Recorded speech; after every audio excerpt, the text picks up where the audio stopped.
Hi, good morning everyone. Myself Dr. Monu working under home ministry. और आज जो है एक छोटी सी बात आप सबको बोलना चाहती हूँ। मेरा रीड जो है 4 से 5 बार क्लियर है, जिसमें 121 तक मेरे मार्क्स आए थे। और उसके लिए जैसे 2 बार तो हमने कोई बुक्स पढ़ा था, पर उसके बाद कोई स्पेसिफिक बुक्स जो है रीड के लिए मैंने नहीं पढ़ी, सिर्फ एनसीईआरटी पढ़ा था। तो आज मैं आपको रीड का जो है आप एक महा अभियान कह सकते हैं। बहुत से स्टूडेंट तैयारी कर रहे हैं, तो उन स्टूडेंट के लिए एक छोटी सी बात बोलना चाह रही हूँ कि ये बहुत ही पजल है स्टूडेंट कि हम इसमें क्या पढ़ें, कैसे करें। तो आपके पास बहुत कम समय है, अगर हम मान के चलें तो आपके पास 20 डेज होंगे शायद, है ना। 20 डेज ही मान के चलो, काफ़ी दिन जा चुके हैं। आज 2 तारीख हो चुकी है, तो उस इन 20 डेज के अंदर 2 दिन पहले तो आप, है ना, एग्जाम से 2 दिन पहले आप अपनी बुक्स को बंद कर दीजिए। आपको कंफ्यूज नहीं होना है, कम से कम एक दिन पहले तो बिल्कुल ही बंद कर दीजिए क्योंकि कई स्टूडेंट है ना, उनका एग्जाम इधर उधर होता है तो वो जाते हैं। तो आई थिंक आप इतना बर्डन नहीं लेना आपको। और दूसरा, अगर आप 2 दिन पहले आप चाहेंगे ना कि मैं 12 घंटे पढ़ लूँ, तो this is the wastage of time and nothing more. क्योंकि आप कुछ लर्न नहीं कर पाएंगे, आप उसका लॉस ही होगा आपका। आप उसे सीखने के बजाय आप उससे बहुत पजल हो जाएंगे और लगेंगे कि तो 12 12 घंटे एग्जाम से पहले वाले दिन नहीं पढ़ना। मैंने सब देखे हैं, मैंने 12 घंटे भी पढ़ के देखा था, मैंने 2 घंटे भी पढ़ के देखा था, मैं सो के भी देखा। तो जहाँ मेरे को प्रोडक्टिविटी मिला ना, उसी की मैं बात कर रही हूँ कि उस हिसाब से आप तैयारी कीजिए। तो एक शॉर्ट एंड स्ट्रिक्ट जो तरीका आपको बता रही हूँ, आपको क्या करना है इन 40 दिन में। आपको क्या करना है कि पहला तो आपने जो चीज़ें पढ़ी है ना, जो आपने पढ़ रखा है, पूरे साल भर में पढ़ा है, 6 महीने में पढ़ा है, 2 महीने में पढ़ा है, उसी को आपको रिवाइज करना है। आपको उसी को रिवाइज करना है। और अगर आप चाहते हैं कि नई चीज़ कुछ जिसको आपने एक साल में खोला ही नहीं है, आपने एक साल में खोला ही नहीं है उसे, कभी आपने कभी देखा ही नहीं है। आप चाहते हैं कि चांद चांद पर जाना है, तो आपने कभी चांद पर देखा है क्या, चांद पर क्या है, तो आपने कभी देखा ही नहीं है। तो उस सिचुएशन को आप प्लीज़ हाथ में मत लेना कि मैं अभी इसे कवर कर लूँगा। और कई स्टूडेंट जैसे ना बहुत ज़्यादा इंटेलिजेंट माइंड है, तो प्लीज़ आप उस ऐसी सिचुएशन को आप हाथ में लेते हो तो 2 घंटे से ज़्यादा उससे टाइम मत देना। आपके रिविजन को अगर आप 4 घंटे देंगे तो उसमें आप उससे ज़्यादा स्कोरिंग कर सकते हैं जो नई चीज़ है।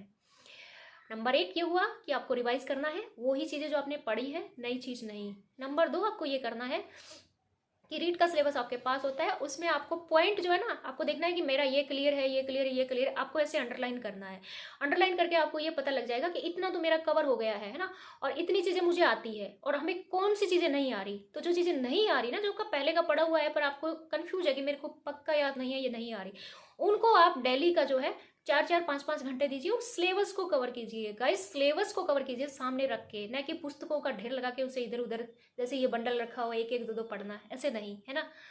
इसके साथ उस पॉइंट 2 में आपका सिलेबस क्लियर हो जाएगा। पॉइंट 3 ये है कि आप जो है सिलेबस क्लियर हो, मॉडल टेस्ट पेपर आते हैं कुछ।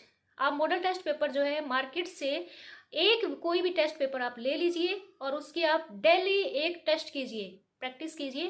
क्योंकि practice makes a man perfect, that is the main reason. जितना प्रैक्टिस करेंगे उतना ही अच्छा होगा। फिर ज़्यादा मॉडल टेस्ट पेपर मत लेना, लक्ष्य का या सीखवाल का कोई भी एक आप ले सकते हैं जो आपको अच्छा लगे।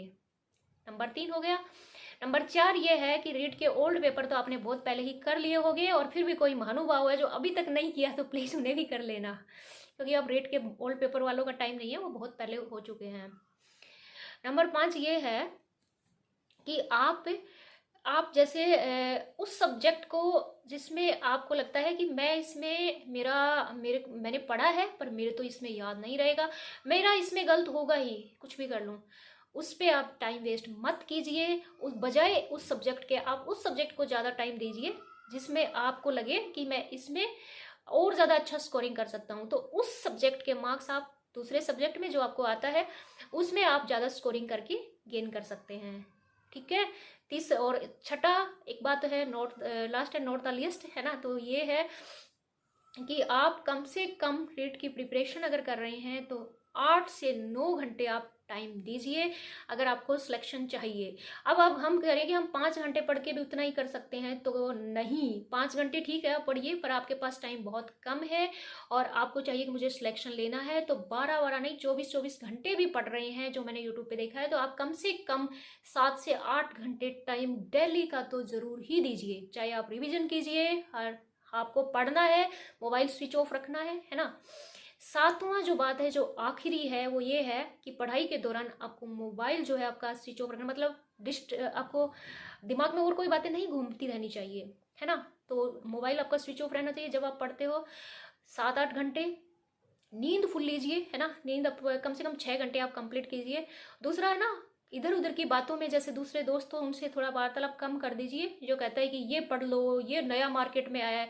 मार्केट में कुछ नहीं आया, किसी के पास रीट का पेपर नहीं है जो आपको मतलब ऐसे कहे कि ये पेपर पढ़ दो आप रीट क्लियर कर जाओगे, तो आप किसी की बातों में मत आना, ऐसा कहीं नहीं है। इसका वेस्टेज ऑफ टाइम होगा, बाकी कुछ नहीं है। तो ये छोटी सी स्वीट सी बातें थी जो आपको रीट के एग्जाम के लिए काफ़ी कुछ सिखाएगी और आप रीट में अच्छा स्कोर करके क्वालिफाई कर पाएंगे। इसी के साथ मैं आपको बताऊंगी कि आपको पेपर कैसे हैंडल करना है, कैसे आपको एग्जाम में पेपर करके आना है, ये बता रही हूँ मैं मेरे नेक्स्ट वीडियो में। तो बने रहिए मेरे साथ। और अगर आपको वीडियो अच्छा लगे तो प्लीज़ रीट वाले स्टूडेंट जो बहुत कंफ्यूज है उनके अंदर उन सभी स्टूडेंट के अमंग द स्टूडेंट में शेयर कीजिए और वीडियो को लाइक कीजिए और चैनल को सब्सक्राइब कीजिए। रेड बटन होता है, सबको पता है। तो प्लीज़ यार, मेरे बहुत से व्यूज़ हो गए हैं, है ना, और सब्सक्राइब और कर दीजिए तो ना मुझे बहुत खुशी होगी कि हाँ मेरे स्टूडेंट जो है काफ़ी लोगों को बेनिफिट हुआ है। और ताकि मैं और अच्छी अच्छी बातें भी सभी जो है इन बुक्स का जो मेरा बहुत पढ़ी हुई है इनसे भी आपको अच्छी चीज़ें निकाल के दूँ, जिससे कि लगे कि हाँ स्टूडेंट देख तो रहे हैं, मोटिवेशन मिल रहा है। Okay bye, all the best, take care, be serious. रेट एग्जाम महाअभियान सबसे बड़ी परीक्षा है देश की, कह सकते हो, है ना। और आपको सिलेक्शन लेना है, आपको एक ही सीट चाहिए, ज़्यादा नहीं। उस एक सीट के लिए दिन रात एक कर दीजिए, पर नींद पूरी लीजिए और दिमाग में बर्डन निकाल दीजिए, है ना। लिमिटेड बुक्स, एक ही बुक्स पढ़िए, 10 बार पढ़िए। Bye bye, take care.